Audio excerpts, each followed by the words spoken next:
Hello everyone, a very good evening to all of you.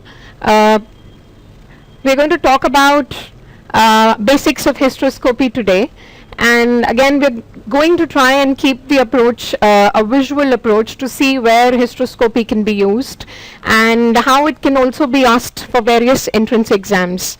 Right now, when we talk about hysteroscopy is basically a telescope which is attached to a camera and a light source, and it is used to visualize, evaluate and treat pathologies of the endometrium, the tubal ostia and the endocervical canal.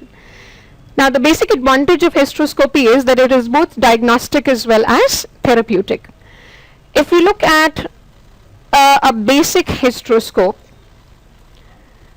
right, let us see.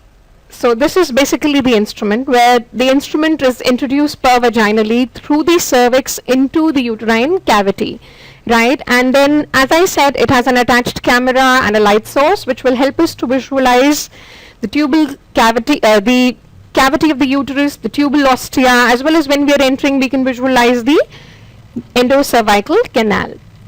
Now if we look at the basic instrument, this is what it consists of. So it consists of an outer sheath, it consists of an inner sheath, right? Then it has got channels. There is an outflow channel, there is an inflow channel, there is an area for the light source. There is an eyepiece, and it also has an obturator. Now what you need to know is that the usual light source that we use is going to be either halogen or xenon. And as I said, the outflow tract and the inflow tract are for the fluid media or the distension media, which I'm going to talk about in a little while. There is another hysteroscope underneath. Now in this hysteroscope, there, as you can see, there are more than one channel. So there could be hysteroscopes which have more than one channels. A separate channel is used to introduce the instruments and carry out operative hysteroscopy. There could also be separate channels for the fluid media as well, right? Now when I talk about that the outer sheath is there, we need to know the diameters of the outer sheath.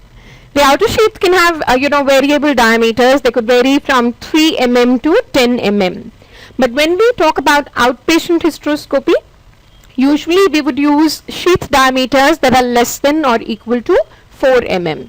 What is the reason? Because if we go beyond 5 mm, then we would need cervical dilatation. Whereas when we use hysteroscopes which have a diameter of less than or equal to 4 mm, we can actually perform these hysteroscopies in the outpatient setting without doing any kind of cervical dilatation.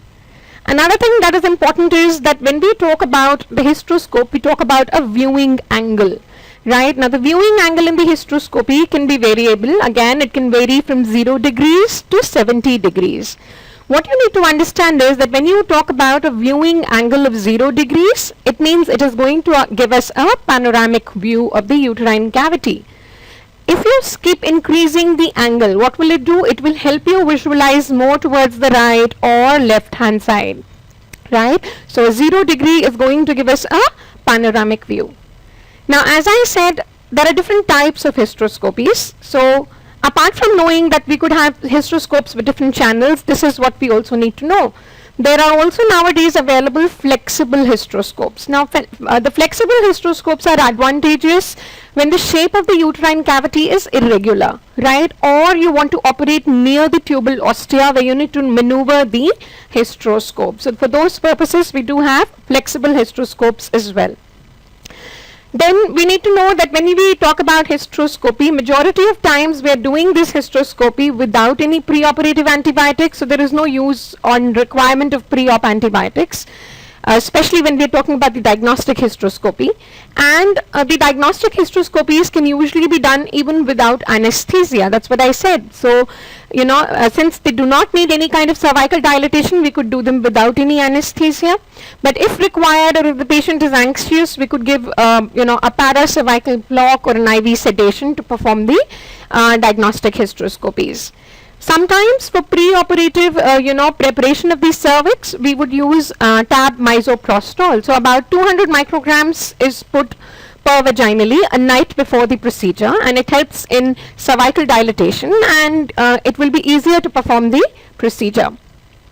The next important thing in the hysteroscopy is that we need to know that when you want to visualize the inside of the uterus, which is actually only a potential organ, which means the walls are collapsed. So if you want to visualize the walls of the uterus, you need to bring about distension of the uterus.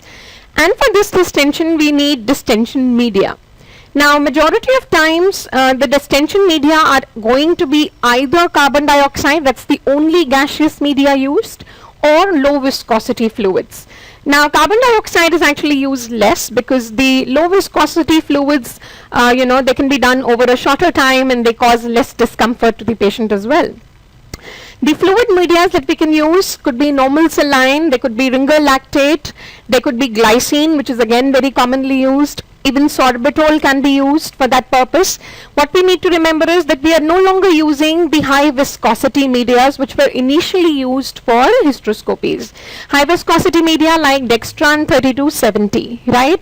So 32% dextran 70 is no longer used. It was earlier used. So we are no longer using the high viscosity medias. We're sticking to low viscosity medias. Now, please remember that when we want to perform hysteroscopy, especially again the diagnostic hysteroscopies, we would want to do them in the proliferative phase of the endometrium, because in the secretory phase the endometrium is thicker and it may give false appearance of hyperplasia or polyps. So we would try and do them in the proliferative phase of the endometrium. If we talk about absolute contraindications for hysteroscopy, pregnancy is one, so we will not do a hysteroscopy in pregnancy, and acute pelvic infection are two most important contraindications for performing a hysteroscopy. Also, we would usually avoid hysteroscopy if patient is a known case of endometrial cancer, right? So those are going to be the contraindications for hysteroscopy. If we talk about the complications during hysteroscopy, then the most common complication is uterine perforation. Yes. The other complications can also happen. They could be like cervical lacerations. Since we are using distension media, there could be excessive fluid absorption and complications related to fluid absorption. Embolism, especially if you are using the gaseous distension media like carbon dioxide. Bleeding can also be a complication of hysteroscopy. Although majority of times the bleeding can be handled by electrosurgery itself. Infection is usually an uncommon complication of diagnostic hysteroscopies as well as operative ones, but yes, could be a possible complication. And bowel and bladder injuries are rare with hysteroscopic procedures. Now, what I also want to look at is, when we are saying that it is used to look at pathologies of the endometrial cavity, the tubal ostia and the endocervical canal, let's look at certain places where we are using these hysteroscopic procedures. So, the first picture on your screen is a hysteroscopic view of endometrial hyperplasia. So we can see the endometrium is being thrown in folds and it appears thick. So this is how endometrial hyperplasia is going to look like on hysteroscopic appearance. So which means hysteroscopy could be used for any women who comes to us with abnormal uterine bleeding, either in the reproductive age group or in the post-menopausal age group. So it will help us to take biopsies from respective sites, so it gives you a panoramic view, as well as the focal lesions can be biopsied and sent for histopathology, right? So abnormal uterine bleeding evaluation, and therefore picking up conditions like endometrial hyperplasia.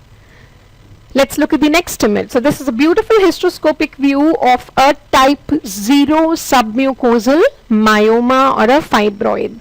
Now when we say type 0, this is actually a hysteroscopic classification of submucosal fibroids. So they're divided into type 0, type 1 and type 2. This is typically type 0.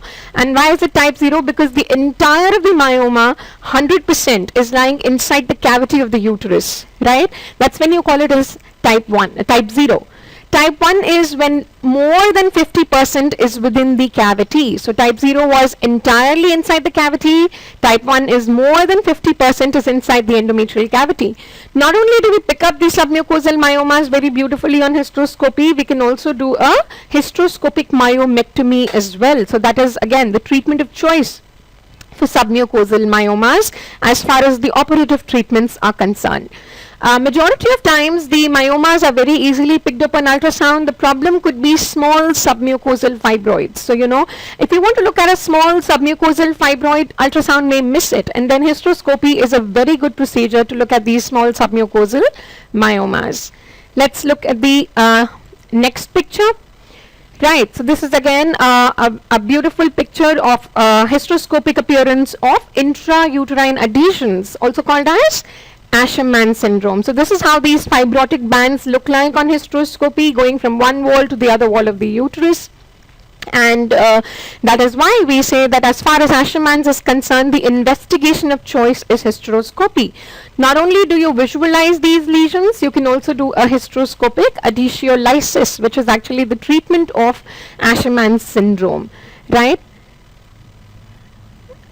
So what do we see here? So this is a hysteroscopic view of the endometrial cavity where we see two cavities actually. So this is what a septate uterus would look like on hysteroscopy. So there is a fibrous septum in the middle, and on either side of which there are cavities of the uterus.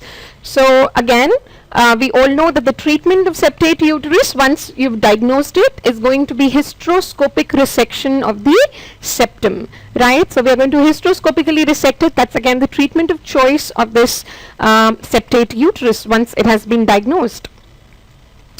Let's look at the next picture, right? Now this is a very large endometrial polyp, right? So endometrial polyps are going to again present with abnormal uterine bleeding, and you can pick them up on ultrasound as well as a mass filling the uterine cavity.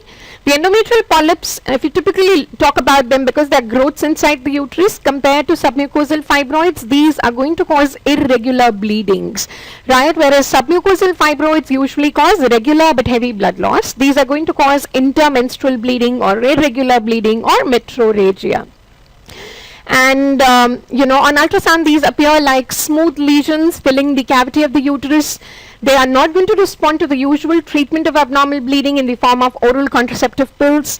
These are not going to respond, and this is what we would want to do next. We would definitely want to look into the uterine cavity of this patient who is presenting to us as irregular bleeding with a mass inside and not responding to the usual treatment, right? And once you know that it is an endometrial polyp, because it is very easily picked up on hysteroscopy, the treatment itself is also hysteroscopic polypectomy, right? So both diagnostic and therapeutic. And this is how the opening of the fallopian tube looks like. So this is the tubal ostia, a hysteroscopic view. They're beautifully visualized. And whenever we talk about infertility, looking at the proximal ends of the tube would be one of the parts of assessment of tubal factor infertility. And on the HSG, the reports might come as bilateral cornual blocks, and we would take these patients up for diagnostic laparoscopy and hysteroscopy. And once you look at the cornual end of the tube or the ostia of the tube, and you know that there are adhesions there, or there is something blocking the entry of the tube, then this is what we do. So the treatment of choice for bilateral cornual blocks is hysteroscopic cannulation. So on the left hand side is a diagrammatic representation how we use the hysteroscope to put a guide wire through the ostia, and on the right hand side is a real hysteroscopic procedure which we performed, and as a part of the infertility management in this patient. So simply you push the guide wire through the tubal ostia, and majority of times the simple procedure helps the women to conceive. So it remains the treatment of choice for a bilateral cornual block on HSG. We would do a lap, and at the same time we are going to perform a hysteroscopic cannulation. Let's look at the next use of hysteroscopy, and this is again very interesting. So a lot of times when you put intrauterine devices into the uterus, they often migrate, and they may migrate into the myometrium. So what do we do with them? Now once they migrate into the myometrium, that's not really the right place, and they're not going to act as contraceptive agents any longer. So it is important that these devices which have migrated into the myometrium should be removed, and hysteroscopically removal of these devices is what is the treatment of choice. So once it is going to penetrate into the myometrium, these intrauterine devices are going to be removed through hysteroscope, and this is exactly what we are doing in this image. Now this is again one of the pictures of a hysteroscopic sterilization, and this is a procedure called as Essure. So here we are going to put a coil which is made up of nitinol, an alloy of nickel and titanium. So this coil is hysteroscopically put into the intramural part of the fallopian tube.